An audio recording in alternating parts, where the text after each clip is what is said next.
শুক্রবার বাংলাদেশে গঠিত হতে চলেছে নতুন রাজনৈতিক দল।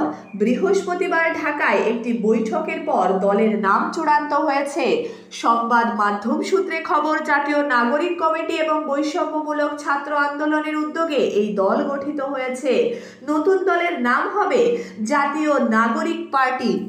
এই দলের আহ্বায়ক হিসাবে নাহিদ ইসলামের নাম আগেই চূড়ান্ত হয়েছিল।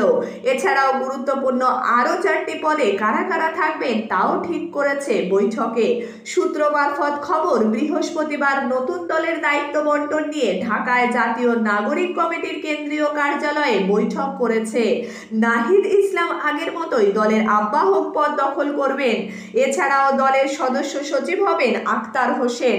দলের দক্ষিণাঞ্চলের মুখ্য সংগঠক হাসনাত আব্দুল্লাহ, উত্তরাঞ্চলের মুখ্য সংগঠকের দায়িত্ব পাচ্ছেন সার্জিস আলম।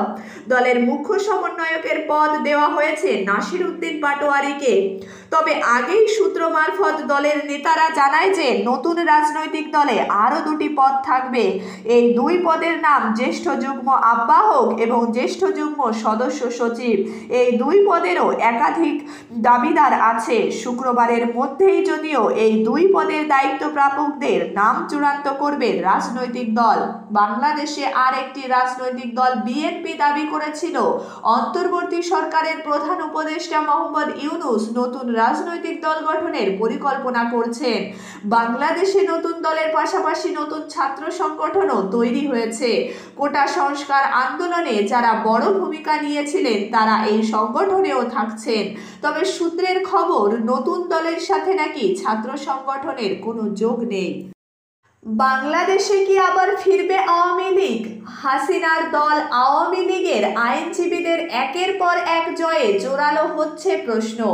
চাঁপাইনবাবগঞ্জ জেলা আইনজীবী সমিতির কার্যনির্বাহী কমিটির নির্বাচনের পর এবার বাংলাদেশের কুষ্টিয়ার আইনজীবীদের ভোটে নিরঙ্কুশ জয় আওয়ামী লীগের।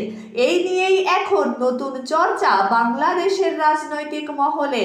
কুষ্টিয়া জেলা আইনজীবী সমিতির নির্বাচনে 2025-26-এ 17টি দলের মধ্যে আওয়ামী লীগ সমর্থিত প্রার্থীরা 9টিতে ও 5টিতে জয়লাভ করেছে বলে সূত্রের খবর।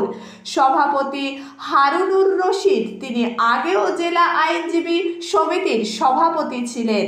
তবে জয়ের খাতা খুলতে সক্ষম হয়েছে অন্যরাও। বুধবার রাতে ভোট গণনা শেষে ফলাফল ঘোষণা করে নির্বাচন কমিশনারের চেয়ারম্যান KM আব্দুর রাউফ। সকাল 9টা থেকে শুরু হয়েছিল ভোট গণনা পর্ব। ভোট গণনা চলে বিকাল 3:30 পর্যন্ত। নির্বাচন কমিশন সূত্রে খবর, 17টি পদের জন্য প্রতিদ্বন্দ্বিতা করেছিলেন 47 জন প্রার্থী। তার মধ্যে সবথেকে বেশি পদে জয় পেয়েছে আওয়ামী লীগ সমর্থিত প্রার্থীরা।